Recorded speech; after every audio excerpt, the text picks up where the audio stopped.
Sejam bem-vindos a mais um vídeo do curso de processamento de imagens utilizando o OpenCV. Eu sou o Gilney e o tema da aula de hoje é segmentação. Primeiramente teremos uma breve introdução ao assunto, depois vamos ver algumas técnicas de segmentação, sendo elas segmentação por linearização e por intervalo de cores. Por fim, veremos um exemplo com o Chroma Key e no final teremos uma breve revisão para fixar o conteúdo. A segmentação subdivide uma imagem em regiões ou objetos que a compõem. O nível de detalhes que essa subdivisão é realizada depende do problema que está sendo resolvido. Neste caso aqui, o objetivo é separar o homem do fundo. Se tivermos essa segmentação da direita, já é o suficiente. Não preciso dividir, por exemplo, o chapéu, o rosto dele e a camisa. Não preciso. Só preciso saber o que faz parte do homem e o que faz parte do fundo. A segmentação é um dos ramos mais complexos do processamento de imagens e as técnicas dela vão desde linearização, que é algo mais simples, até redes neurais profundas, que é algo bem mais complexo. Por se tratar de uma variedade tão grande, vamos falar nesta aula de duas técnicas de segmentação. Não vamos tratar em sua totalidade.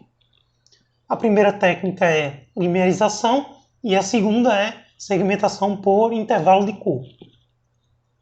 Primeiramente, segmentação por linearização.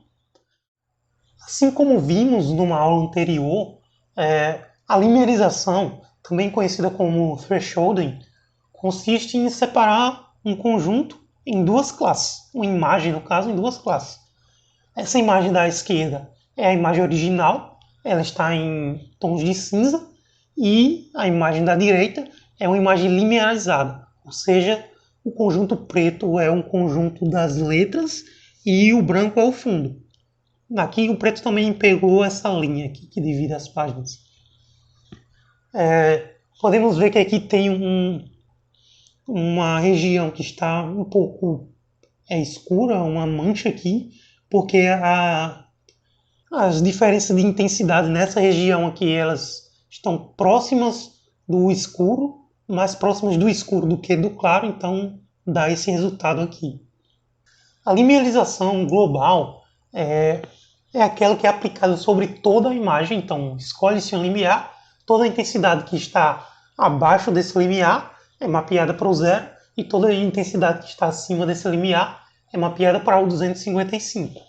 A linearização pelo método de Otsu calcula automaticamente esse limiar. Então, ao passar a imagem para esse método, ele vai calcular o limiar e subdividir essa imagem em dois conjuntos. E isso tudo de forma automática. Você não precisa testar qual é o melhor limiar. Para isso, utilizamos a função threshold do OpenCV. Eu não detalhei a função threshold porque ela já foi detalhada em uma aula anterior, que foi a aula com AXA. Aqui temos um exemplo do método de Otsu. Primeiro, lê-se a imagem, em seguida aplica o threshold, então você passa a imagem. Aqui, no lugar de você passar o limiar, você passa 0, que ele calcula automaticamente. O valor máximo, que é 255. E nas flags, você vai passar o thresh Otsu e o thresh binary, que é para determinar que vai usar um método de Otsu e que vai utilizar o método de Otsu binário. Aqui ele retorna o limiar que ele calculou e a imagem linearizada, que é essa imagem da direita. Um dos problemas na linearização é o ruído na imagem. A presença do ruído pode afetar diretamente no resultado e dificultar muito a separação de classes. Neste caso aqui da direita, a imagem, vocês podem ver que tem uma quantidade de pixels pretos aqui, tem uma quantidade de bordes brancos, mas que tem um certo ruído aqui. Então isso aqui não é cinza. são pontos pretos, ou seja, há pontos numa folha que estão dentro do conjunto de letras. Então isso não está bem, não é uma boa prática. A gente quer evitar que isso aconteça. Uma das soluções possíveis, que é para remover o ruído da imagem, é aplicar um filtro de média. Nesse caso aqui, eu apliquei o filtro de média e depois, sobre essa imagem aqui da esquerda, apliquei o filtro de média e depois eu tirei a limerização. Então, vocês podem ver que aqui, ó, onde está branco, que tinha um monte de chuviscado preto, não tem mais. Resolver o problema neste caso, nessa situação em específico. Outro problema é a iluminação. Como vocês podem perceber, algumas partes da imagem ficam mais claras, enquanto outras ficam bem mais escuras. E ao passar um limiar, encontra-se uma dificuldade de qual limiar utilizar, porque se eu utilizar um limiar muito baixo, eu posso separar bem as partes escuras, mas as partes mais claras eu posso colocar tudo num conjunto só, o que não é desejado. E se eu fizer ao contrário, colocar um limiar alto, eu posso deixar a parte escura toda escura de vez, e também não é desejado. Neste caso aqui, ó, essa imagem aqui teve um limiar relativamente alto, porque toda essa parte aqui, que está um cinza mais escuro do que aqui, ela foi mapeada para baixo. Então, foi mapeada para o zero. Ficou nesse conjunto que está o mesmo conjunto das letras. Uma possível solução para isso é a limerização adaptativa. A limerização adaptativa, em contraste com o método global, calcula um limiar para cada pixel na imagem.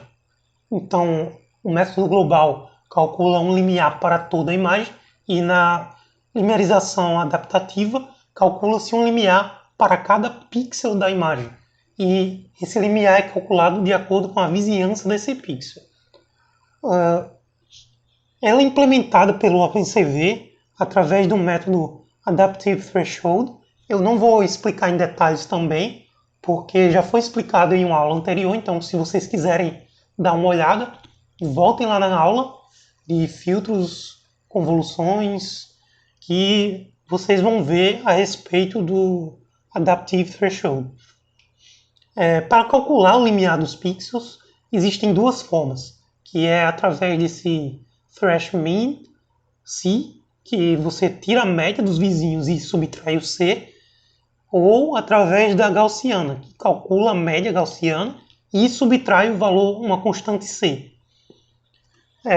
Essa linearização ela funciona melhor em imagens que não possuem grandes áreas com poucas variações de intensidade. Quando a imagem possui uma área muito grande, com uma intensidade que não muda muito, ela tende a colocar isso tudo para um conjunto, e muitas vezes esse conjunto não é o que você espera.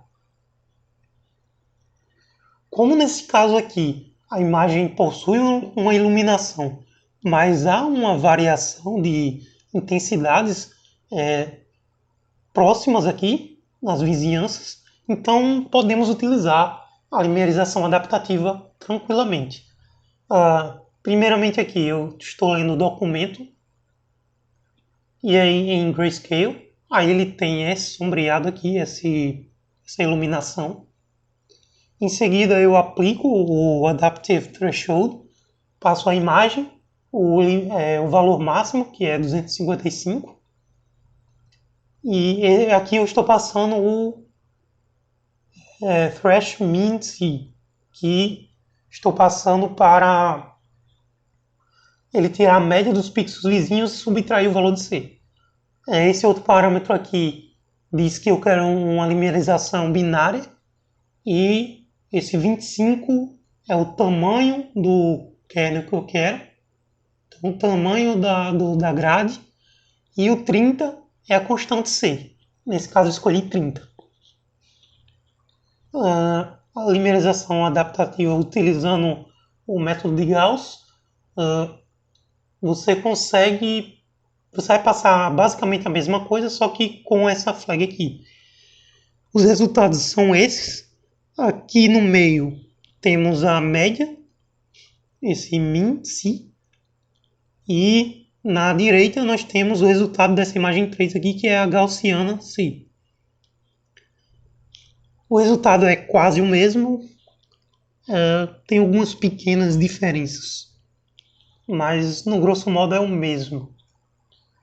A segmentação por intervalo de cores é semelhante à limerização, mas ela é realizada em mais de um canal, porque ela é realizada sobre cores. E em vez de um limiar, utiliza-se um intervalo de cores.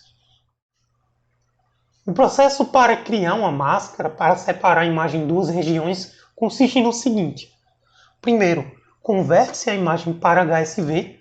Você pode fazer em RGB, mas HSV é melhor de se trabalhar, porque leva em consideração a matiz, que é a cor em si, a saturação da cor e o valor. Depois de converter a imagem, define-se o intervalo de cores desejado. A gente vai ver mais para frente como fazer isso. E aí todo pixel que possui uma cor dentro desse intervalo pertence a uma região, e todo pixel que estiver fora desse intervalo pertence a outra região. Assim, divide-se uma imagem em duas regiões.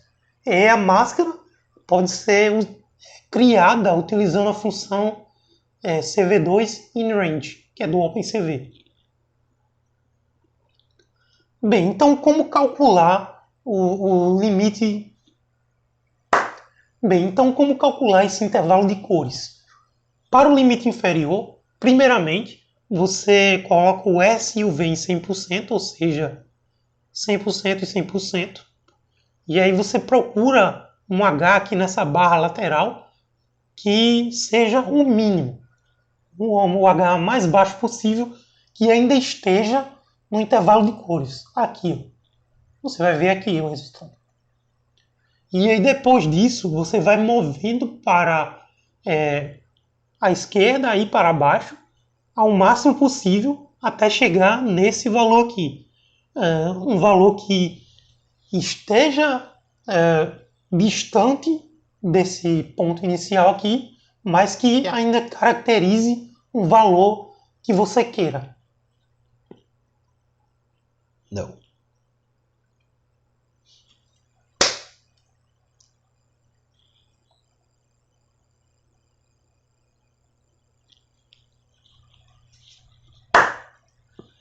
Bem, como calcular o intervalo de cores desejado? Para o limite inferior do intervalo, vocês fazem o seguinte procedimento. Vocês vão utilizar um color pick. Bem, para encontrar o intervalo de cores desejado, vamos utilizar. Bem,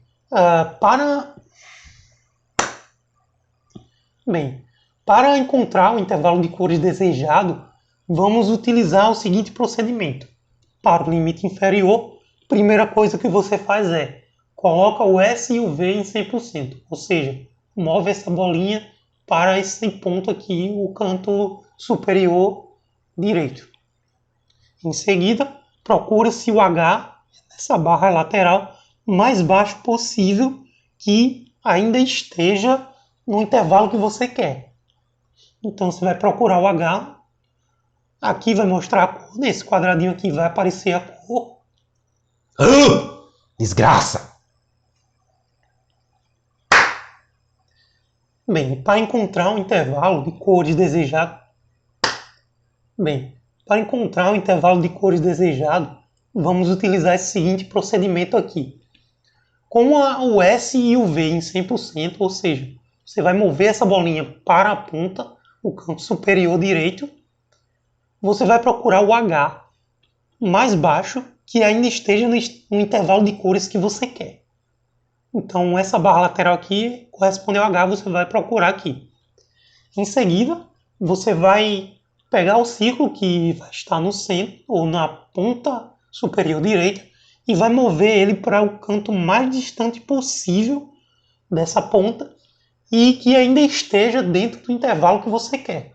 Esse vai ser o seu limite inferior. Se vocês quiserem utilizar um color picker, essa ferramenta aqui, para HSV, eu coloquei um link aqui, só vocês apertarem aqui no slide, que vocês vão ser redirecionados. Caso contrário, vocês podem procurar na internet. Limite superior, para calcular, faz a mesma coisa, coloca aqui na ponta, só que ele é mais fácil. Você coloca ele aí e você procura o H mais alto possível que ainda esteja no intervalo de cores desejado. Daí o limite superior vai ser o H e S e V em 100%. Então, o limite vai ser desse H aqui até esse H aqui, todas as cores que tiverem nesse intervalo, que esteja entre esse ponto aqui, esse quadrado, nesse ponto, até esse ponto aqui. Então vai ser esse quadrado aqui para todos esses valores de H daqui para aqui. Para calcular o intervalo de cores, utilizamos o CV2 InRange. Ele possui o parâmetro Source, Lower B, Upper B e DST, e retorna a mesma coisa do DST. O parâmetro Source é a imagem de entrada, Lower B é o limite inferior, Upper B é o limite superior. E Destiny você não precisa utilizar. Se você quiser utilizar, ele precisa ser um array do NumPy que tenha o mesmo tamanho do Source e o tipo dele tem que ser NP28. O retorno vai ser um array contendo 255 nas posições dos pixels que pertencem ao intervalo de cores especificado e 0 para as outras posições. Agora nós vamos ver como aplicar isso no exemplo do Chroma Key. Aqui está o código. Primeiramente, lê essas duas imagens. A primeira imagem é um chroma, que ele é aquela imagem que eu mostrei anteriormente. E a segunda imagem é o fundo, que é uma praia. Depois disso, converte-se de BGR para HSV. E aí define-se o limite inferior e o limite superior. Esse limite inferior e superior estão de acordo com aqueles que eu mostrei naquele color picker que eu mostrei anteriormente, como calcular o limite superior e inferior. Como os valores do limite superior e inferior daquele color picker estão em intervalos diferentes, deixa eu mostrar. Aqui está entre 0 e 360, aqui está entre 0 e 100 e aqui está entre 0 e 100. Ao voltar para o HSV do OpenCV, ele está, o primeiro elemento está entre 0 e 180, o segundo entre 0 e 255 e o terceiro também entre 0 e 255. Por causa disso, precisamos converter. Então, 360 dividido por 2 é 180, então eu só divido o primeiro número por 2. Então, 78 vai ser dividido por 2, 144 também. No segundo e terceiro, eu multiplico por 255 e divido por 100. Então, isso faz uma conversão aí. Depois disso, utilizamos o método InRange, que passamos o HSV, a imagem em HSV, o limite inferior e o limite superior. E então obtemos uma máscara. Nessa máscara vai ter 255 em todo canto que for verde e 0 em todo canto que não for verde. Então, para isso aqui eu fiz uma cópia do background. Você não precisa fazer, mas eu quis fazer. Se você não for utilizar o background, não precisa fazer. Então o fundo aqui eu copiei o fundo para essa imagem result e em todo lugar em que a máscara for igual a 0, ou seja, em todo lugar em que não foi verde no chroma, eu pego na imagem original, chroma, os pixels em que não foram verdes. Daí eu exibo o resultado final aqui. Esse aqui é o resultado da aplicação deste algoritmo. Vocês podem ver que ficou um resultado muito bom, apesar de ter algumas iluminações verdes aqui, ó, e no ombro, ficou um resultado bastante interessante. Vamos agora a algumas considerações finais. Bem, a segmentação é um dos problemas mais difíceis do processamento de imagens, que consiste em subdividir uma imagem em regiões. Isso varia de acordo com o problema. Podem ser 3 regiões, 2, 10. O problema que vai dizer isso. Nesta aula, vimos 2 técnicas de segmentação. A primeira delas foi segmentação por limerização e a segunda por intervalo de cores. A limerização é global pelo método de Otto. Ela é calculada pela função threshold. A limerização adaptativa é calculada pela função CV2 Adaptive Threshold. E a segmentação por intervalo de cores é calculada utilizando o CV2 InRange. Aqui são algumas referências que eu utilizei para montar a aula de hoje. Este aqui é o livro do Rafael Gonzalez. E aqui são alguns links. O primeiro link é uma documentação do OpenCV que aborda sobre limerização de imagens.